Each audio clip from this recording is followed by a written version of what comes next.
Dadkhah. Hi, everybody. I hope we are live. I'm going to check really quick to see if we're actually live on our page. If anybody is listening to us and can give us the thumbs up, I would really appreciate that. Yes, we are live. Check this out. Okay, so I'm here with Hossein Dadkhah. He's the CIO, COO. All these titles, man. Who came up with these titles? CEO, COO of Data Driven CIOs. And we're here to talk cybersecurity. And first of all, tell us a little bit about yourself and why did you start a cybersecurity company and what the heck is cybersecurity? I mean, those words are like, when I think about it, I think of Terminator or something, So what is cybersecurity? Well, good afternoon, Alex. Thank you for having me on your open book live series. So I'll tell you my story, but I'll tell you the why cybersecurity first, right? So think about the assets that everybody has, right? Nowadays, the most valuable asset is the data. In fact, data is the new gold, is the new currency, right? So when you have a valuable asset, right, you try to protect it. You try to make sure that it's secure, it's safe, and same thing goes, for your data, right? So cybersecurity is about protecting your data, which is your most valuable assets, right?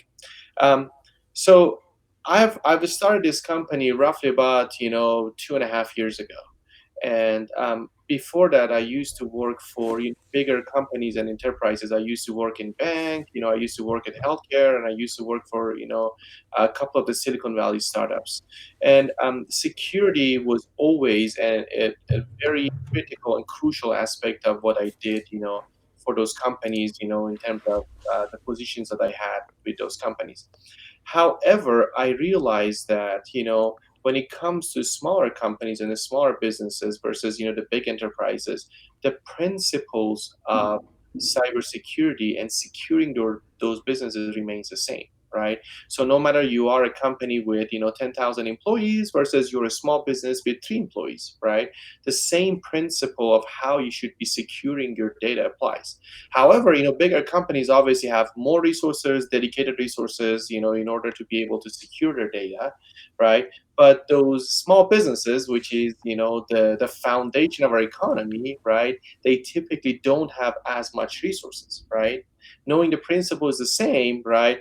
I kind of decided to dive into the smaller business sections, and kind of like work with those guys in order to help them become secure, because when it comes to small business, they put the sweat and blood into it. It's their lifeline, it's everything, right? So if something happens to them, they're a lot more vulnerable, right? And I don't like that. I like to support the local businesses and the small businesses, when it comes to security, make sure that they have a foundation to grow and go from them.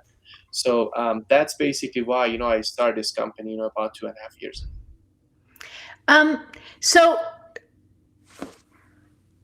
you're talking about a lot about, securing your data, but when you say securing your data, what are you meaning by it? Do you mean files? Do you mean what data do you secure? Okay. And So, why does it matter? I mean, if I have it in my Dropbox, right? right. I mean, Dropbox is saving my files, and in theory, if I have a good password, it's not 1 2 3 4 5 6 7 8 9 10, then probably is safe, right? Right. Is it Uh, safe? Speaking of the password, let me look under my keyboard, to see where I save my password. Oh yeah, wait. I think I have it too somewhere. Um, so here's the thing: when it comes to security, right? Without using any fancy words and technologies and all that, right? I have a very simple analogy. I have a very simple way of, making sense of cybersecurity, right? Forget about technology, forget about data, forget all that, right? The house, right? Let's say that you purchased a house or you're living in a house, right? in order to take care of that asset, which is your house, right? You do a whole bunch of things to secure your house, right? You might not think about them directly as securing your house, but you're actually doing it. I give you some examples, right? So in your house, let's say you put fences around your house, make sure you make it easy, you make it difficult for people to break in.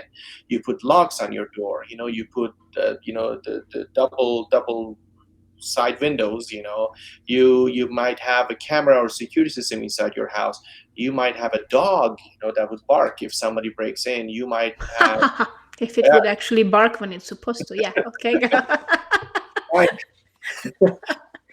it's funny, my dog learned when familiar people come, so it only barks for the people that she absolutely doesn't know, right?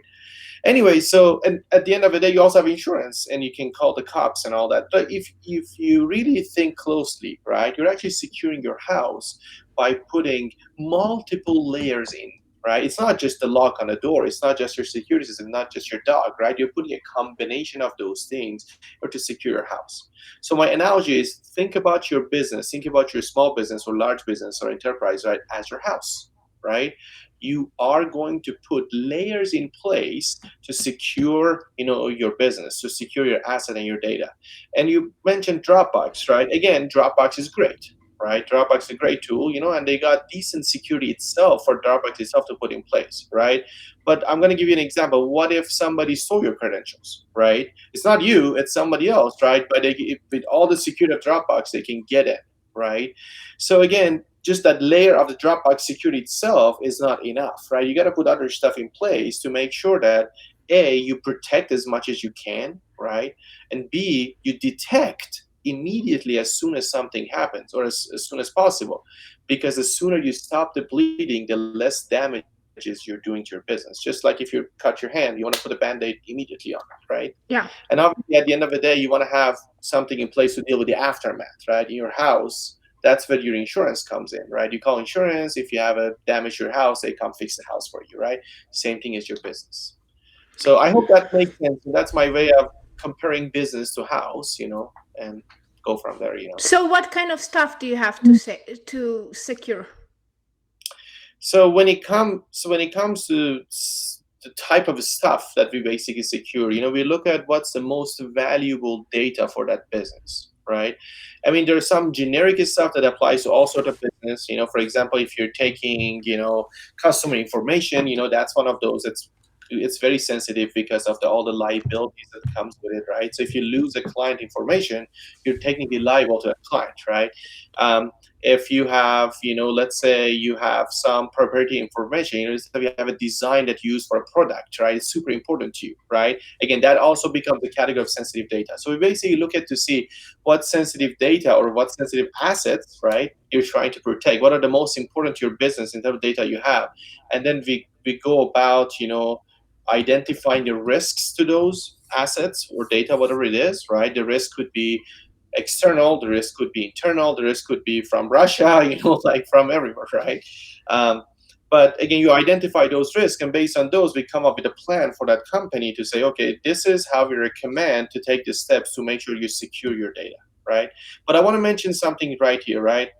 There is nothing as called 100% security, right? Nobody can come in and claim we 100% got you secure, right? Because again, go back to your house, right? With everything you do to your house, can you ever guarantee nobody would ever break into your house? No. I mean, it could. Absolutely. In my house. Okay, maybe I was wrong all these years. Maybe a good example. I'll make sure that they know that I'm European and crazy. Anyway, no, I get it. Yeah. Well, because it's human error, right? Like you can set up all kinds of systems into your business, and then somebody still manages to put their password under the keyboard. You can't change humans. That's not your job. Yeah. So you keep telling me that an average cost for a data breach for a company is over 4 million. Where the heck do you get this number from? 4 million? Can you imagine? I mean, It's like a big number, right? Backyard Bookkeeper has been in business for 12 years. We haven't even reached yet $1 million in revenue. Can you imagine what that would cost us to do 4 million? Are you kidding me? Yes, I know. So, where is it coming from? I know. I totally know the number is crazy. Here's the part I would tell you, right? And believe it or not, that number applies even to small businesses, like just few employees. Could go around the same, right? I would save you the math, right? I won't tell you how that number is valid. And by the way, that is a very valid number, and every year that number goes up, right? You can look it up online. But I will tell you a couple things that it's very hard to put a price on, right? And then you can kind of have an idea of like why this 4 million number is coming from, right? Number one, liability, right? If you get into a lawsuit, God forbid, right now, because you lost the client data, right, and they take you to the court, right? Can you say right off the bat how much you're going to spend for the court and legal fees and all that, right? No, and it could easily rack up, right? Depends on how crazy the consequences is, right? They could easily rack up, hundreds of thousands of dollars. You would hit $1 million in no time. It depends on, again, the severity of the issue, right? But that's one of the things you can't really put a precise number on it, and it could grow without a notice. The other part, beside the liability, which I think is even twice as important as liability, is reputation. So what is the price you put on your reputation, right? Most of what we do, obviously, we're very focused on working with accounting firms across the country in terms of security. But here's one part, right, that I'll tell you guys. Who wants to work with an accounting firm who had a data breach? You immediately lost, like the second you have a data breach and you announce it, right? You immediately lost the trust of the clients that they put into you, previous and new clients. Like chances are your business is going to go down severely if not going out of business, right? So again, how much is the price of your reputation? It easily could be millions of dollars, depends on how much business you could gain off of that, right? But again, there is a calculation. I could get into it, right? But just these two, honestly, like legal fees and trust of the client and reputation, there's no way to put a price on. Well, but here's the thing: most businesses, like I said, well, but I have insurance, right? I mean, it's gonna cover me. Isn't that what insurance is for? Tell me about insurance, because I was wrong on that point. Good question. So So, what kind of insurance do you need, and what is it covers? And yeah, is there such a thing as cybersecurity insurance? yes. Okay. So believe it or not, the typical general liability insurance that most of businesses have, they do cover nothing, maybe just a tiny bit if you have a data breach. For sure, they don't cover your liabilities to your clients. No, almost no general liability insurance does it, right? If they do, it's going to be very minimal, right? Again, think about $4 million. At least think about $1 million. Like let's just not go too crazy. I mean, $1 million, right? Most of them don't even cover anything that much when it comes to breaching data, right? So here's the thing: there are cyber liability insurance, and a lot of commercial insurance providers are selling those, right? Obviously, that is a must, right? But again, back to the your house example, that should be your last resort. That should be your safety net. You know what I mean? Like definitely go get cyber liability insurance for your business, right? And just like how you get insurance for your house, right? Definitely go get it, but don't count on it as the only measure to protect you. In fact, most of the commercial insurance providers are getting smarter and smarter and making it harder to renew your cyber liability insurance, especially if you have a data breach. You're gonna be like, it's one of those insurance you don't really want to call to use it. This is different from having a leak in your basement. You know what I mean? This is like you absolutely want to make sure it doesn't get to use it, but if something goes wrong, then you have that safety net, right? So there is cyber liability insurance. I would highly recommend most businesses at least $500,000 to $1 million coverage, right? No matter who the provider is, they can go get it from them, right? But I highly recommend having it as a safety net in case something goes wrong. They have something in place. But I also would mention that make sure to read your policy very carefully because they might have conditions that you must meet in order to be eligible to file a claim, right? Read the fine print, huh? That Yes, nobody reads. You just sign. Yeah. exactly. So I think it's a mistake to just think that if you have an insurance, you're covered, right? You should cover yourself from multiple angles. What other mistakes do business owners make when they think, oh, I'm safe, I don't have to worry about it?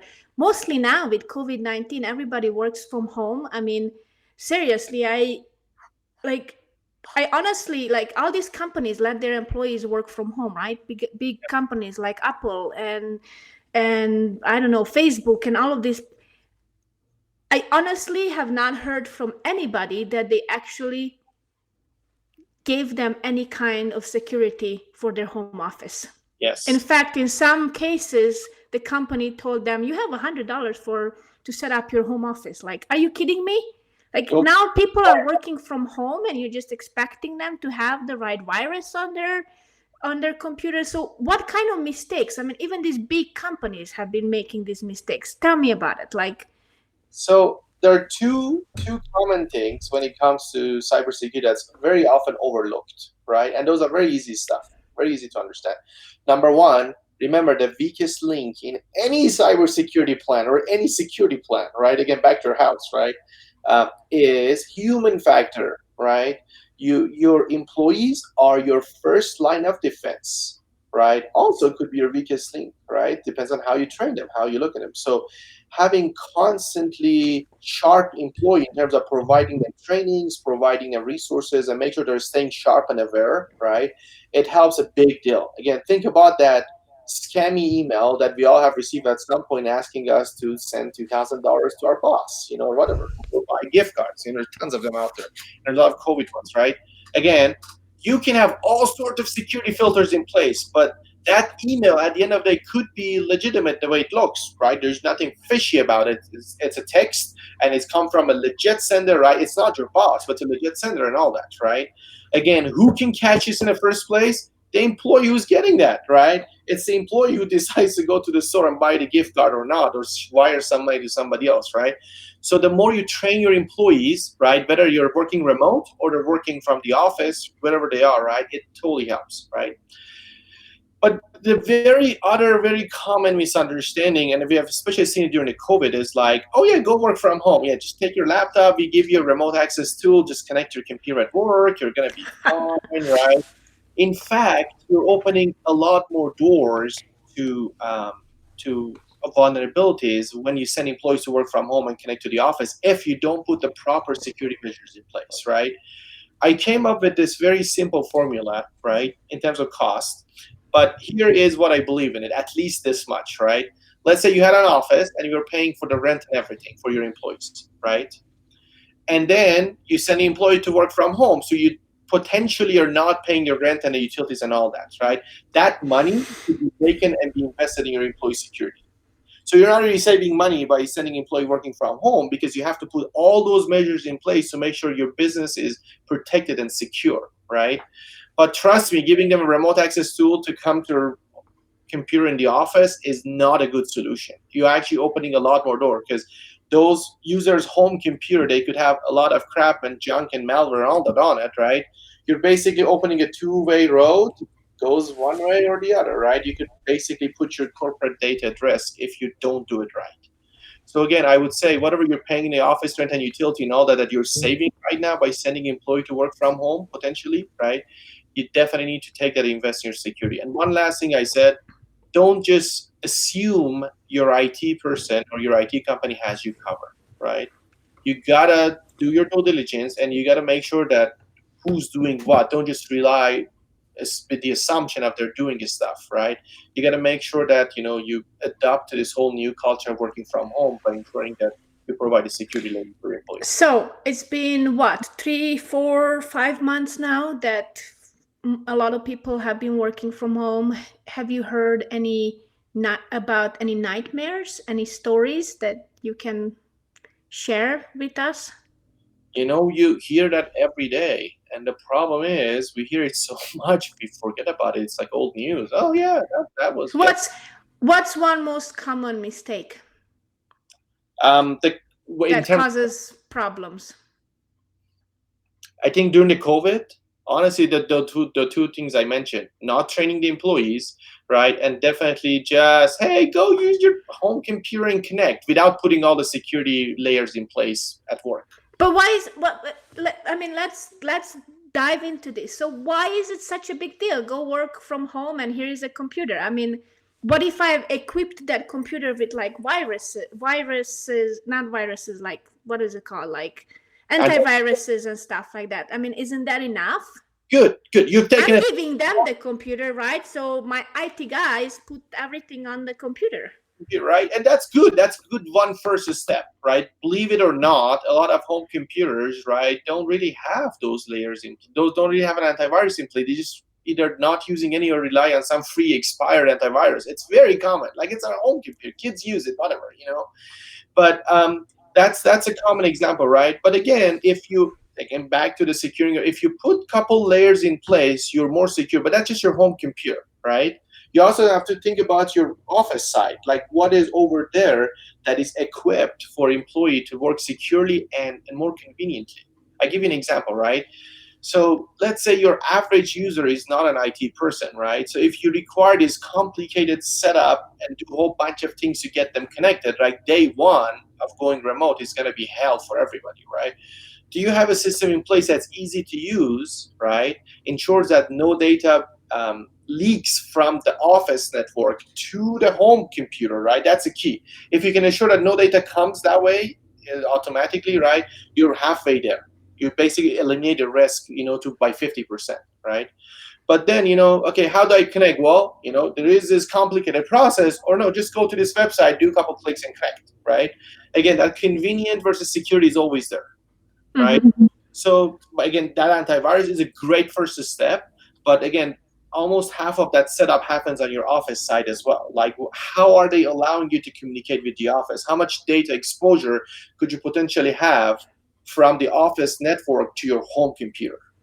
If you're getting the data, it's okay, but if you actually can get the data, that's where it starts to risk to go up. Yeah.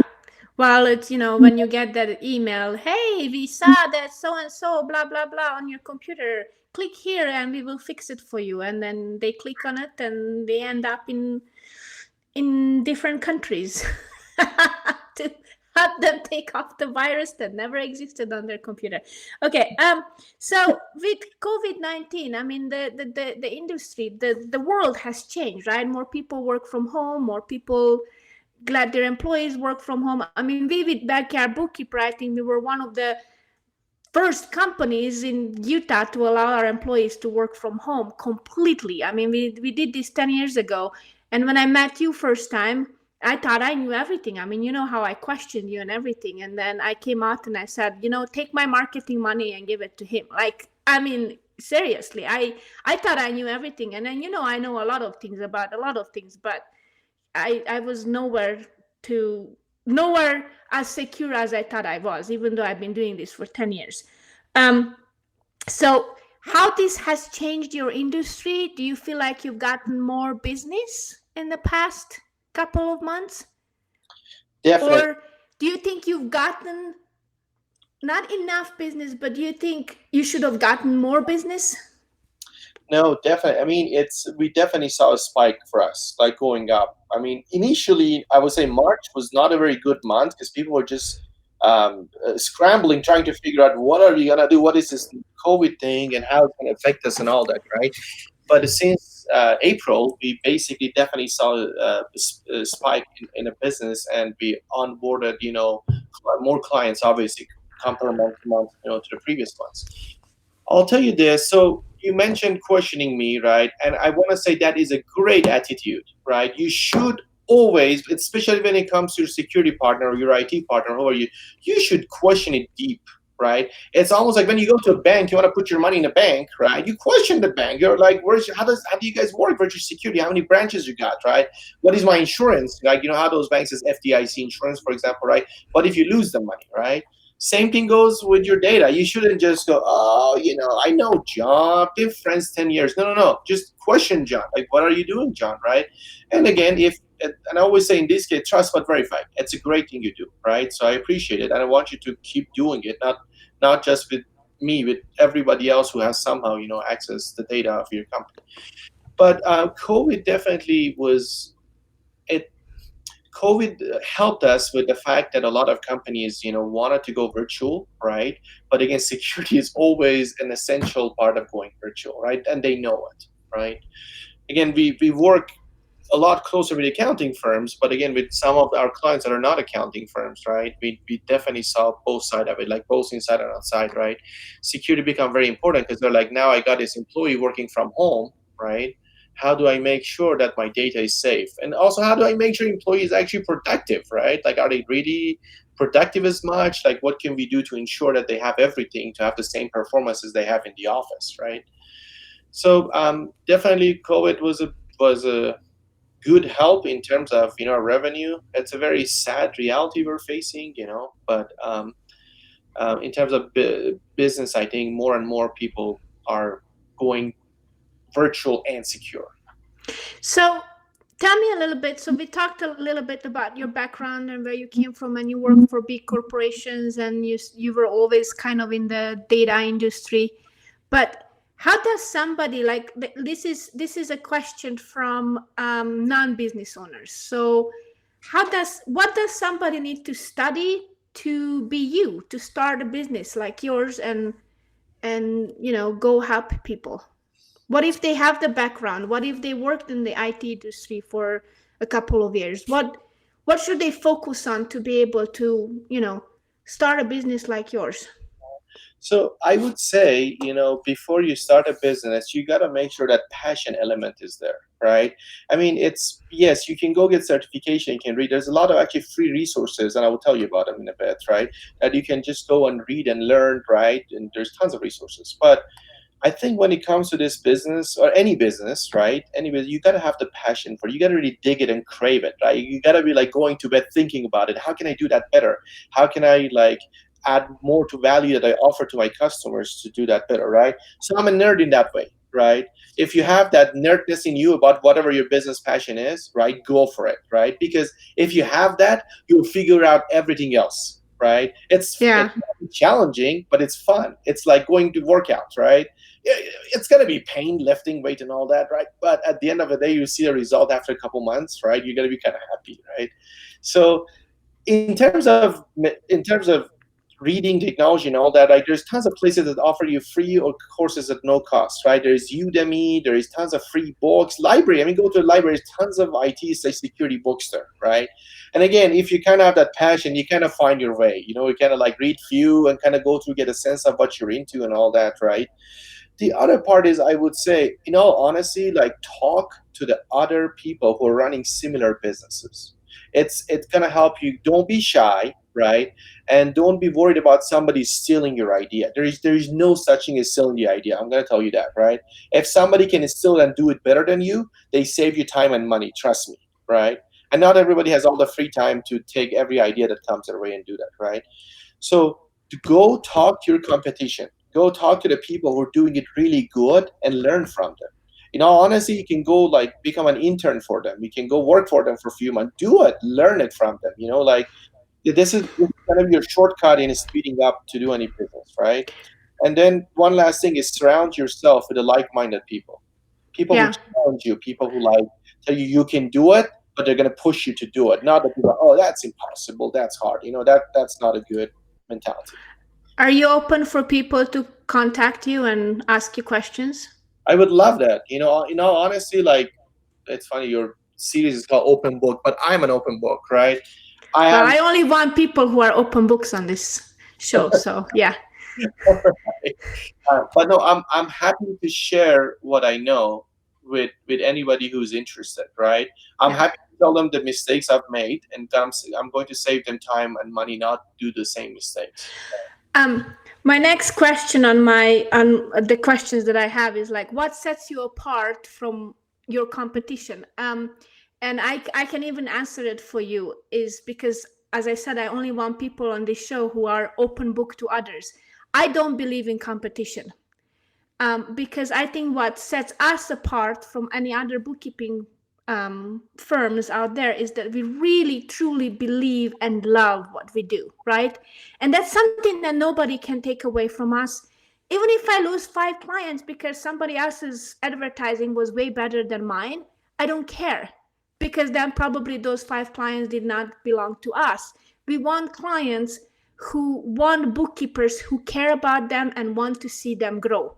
As the client grows, we will grow. And that's why we have never ever Like I often get the question like, why, who's your target out, who's your target client? And I say, here's the thing, I don't care about how much money somebody makes. I cannot say that my target client is somebody who makes $1 to $5 million, because I don't care how much money they make, I care how much money they spend. That's the key of bookkeeping. Okay, how much money they spend, because that's work for me. How much money they make is just one journal entry. Okay, how much money they spend, that's what makes me different than anybody else, is me. Okay, is me, is my business partner, it's our employees. That's what makes us different than any other bookkeeping. We care about our clients, and that's, I think, is the same. This is why I wanted you to be one of our first guests on Open Book, is because you are an open book. You, when you talk, like I remember when I was questioning you, and you said no, and I kept coming back, and I kept saying like, well, so and so said this to me, and so, and you like, your first answer was, well, why don't I take them out to lunch? Let them question me. Let them ask me questions. I mean, I even hired an outsider to call you and ask you questions, and and give me feedback. That's what sets you apart, is that you're not hiding what you're doing, and you're very open to your clients. Is there anything you want to add to this now that I have, you know, explain who you are really? No, I mean, I think that pretty much nailed it. I might add one or more two things, right? And again, I come kind of like you. I don't believe a whole lot in competition. I think we're all working together in the same ecosystem, right? But um, one of the things I think is choosing a niche market, right? That for us that totally worked. Like, because once you choose a niche market, right, you get to understand your client life really well. Remember, their life isn't just their problem that you're trying to solve for them, right? They got clients, they got a personal life, they got all that, right? Once you start to get close to them and read them and study them and hang out with them and all that, right, you get to understand why your solution is a good solution for them, like what problem you're solving from them, right? So I would say niche down on a market if that's possible, whatever that niche is, right? But also understand your client life really well. That's, I think, that's one of the So things. what's your niche market? Let people know. So our niche market is accounting firms, under 50 employees. We work with accounting firms under 50 employees, but we help them. We basically kill three birds for them in 30 days. We help them become secure, compliant with IRS requirement, and 100% virtual, so they can work from anywhere they want. Awesome. Um, so give us some tips.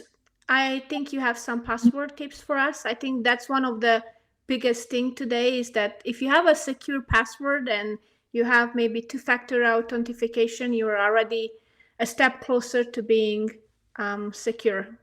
Yes. So passwords are like the most common way of basically getting compromised these days, right? Somebody finds your password, and trust me, the passwords are being sold for like pennies on the dollar, like for a cent per record, right?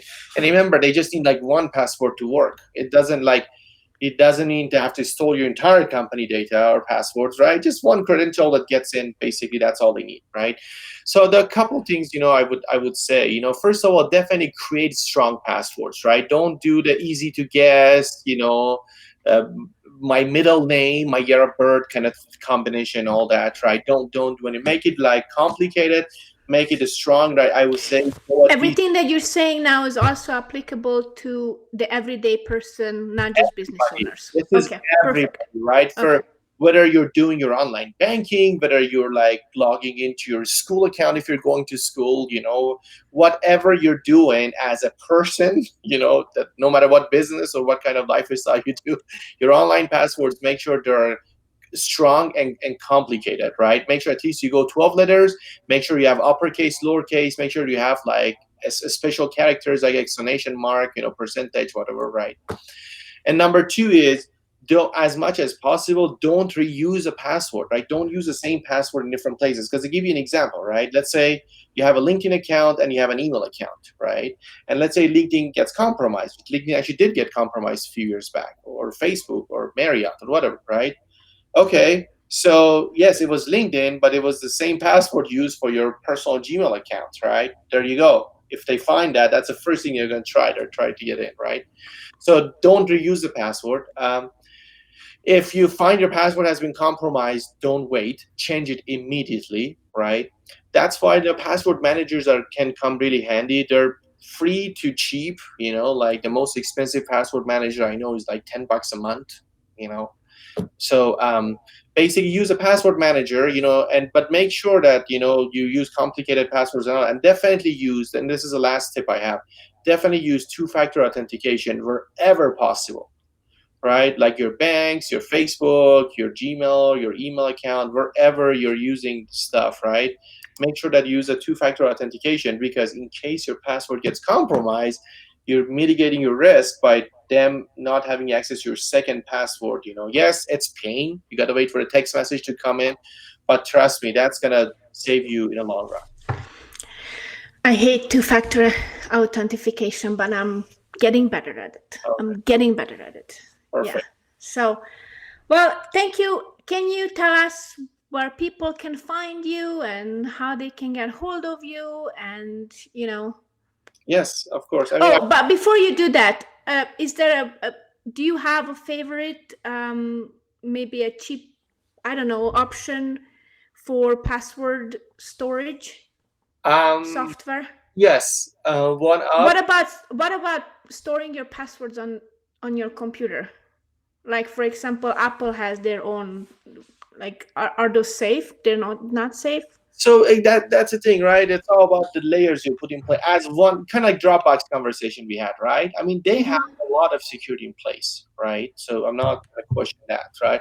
But you want to make sure you double down on the security, right? You want to make sure if you're going to use Apple or Google's password manager, anything like that, right? Make sure that you use, let's say, two-factor authentication at least on top of it, right? Make sure that you change the passwords that gets compromised. Or make sure that you don't use the same password for your master account compared to like your inside accounts, right? So they're all good. If you want to do something free, you can use Apple, Google, all that, right? But again, you want to put layers in place. And remember, there's always a risk. There is nothing 100%.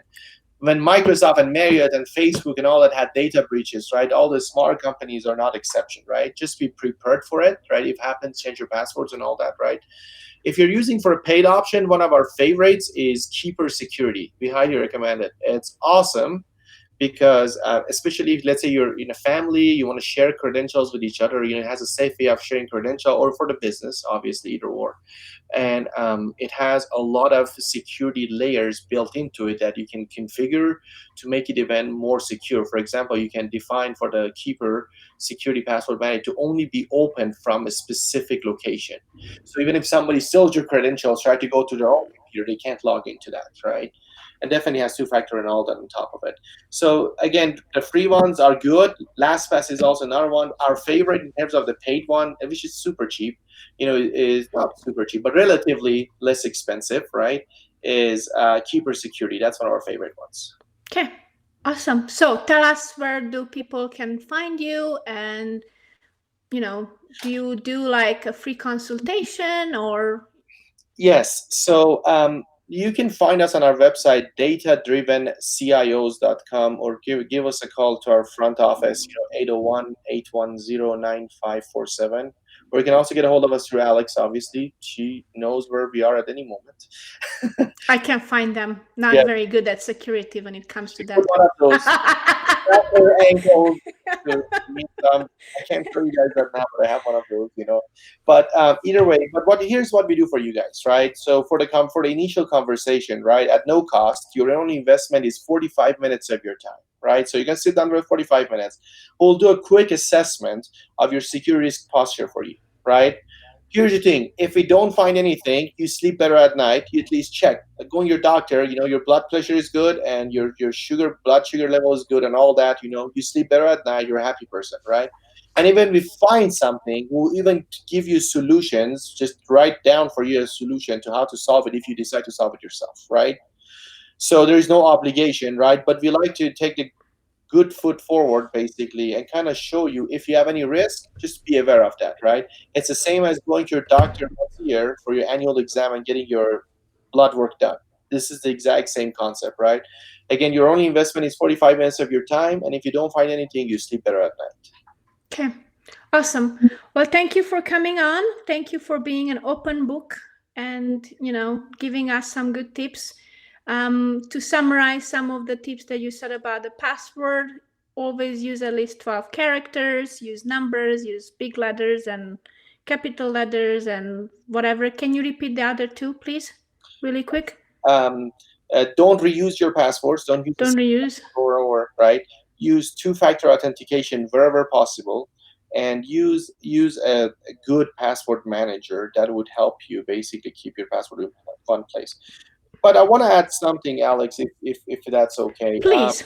So I know, I mean, you kind of put the spotlight on me and like our company and all that, and I'm very appreciative. But I want to mention this. I know you guys for a while now, so I want to give you guys kudos. You guys are definitely one of the companies that I always use an example anytime I talk to someone, who wants to run fully virtual, or have employees working from home and they have concerns, and not just, obviously the technical concerns, like culture concerns too, right? How do you run a team that's like all over the country basically, or, so spread, even in the same state, so spread, right?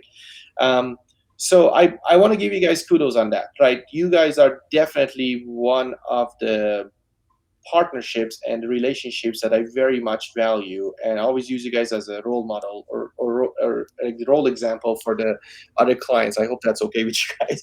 But the other part is like I work very closely, sometimes with your team members, right? And I can definitely tell how happy they are in these settings, right? Oh, That says a lot. I just want to, again, I have no skin in the game for saying that, but I'm just saying that, I want to kudos you guys for the culture that you guys have created and the type of employees that you guys have. thank you. That means a lot to hear it from an outsider, because when you're a business owner and when you grow, you don't, as much as I'm trying to not lose contact with our team members, that kind of happens, as you grow. When you had 5 or 4 or 5 people, it was easier to remember the names, but as you grow, sometimes you forget. Or we're at the part where sometimes we've only seen people in interviews because they have their team members and they have their team leads. So it's getting harder, but we really really try. The most important thing for us is that, and we try to keep ourselves, we kept ourselves to through COVID-19, that family is the most important thing in our company, and their family is first and their job is second. And we, no matter through what struggles we went through, we always kept ourselves through that. So I'm so glad that you see that, and thank you for saying that. No, I mean, it's definitely a pleasure to work with you guys, and like I said, if I can be a help to anyone uh, from your company or your network outside of your company, I'm happy to share what I know with them and be a help for them to taking next step, whatever it is that they want to take. Yeah. And I highly recommend you always, because I questioned you, I did my homework on you. I So, appreciate that. okay. Well, thank you so much. Thank you everybody for coming and logging in and talking to us. And I hope this gave you a couple of tips. I mean, if you want more tips, Hossein is one of those people who gladly will sit down with you and give you a bunch of tips. And he really does his homework. Like, when we first met, he came back with like 10 pages and I'm like, here, read it. This is all my findings on your company. And I was mind blown to find out how many things I didn't know that I actually didn't know. Because, of course, I'm Alex. I think I know everything about everything. So, have a good day, Hossein. Have a good day, everybody. And it was really nice to chat with you. Thank you very much. I appreciate the opportunity and hope you guys have a great summer. Thank you. Okay, take care.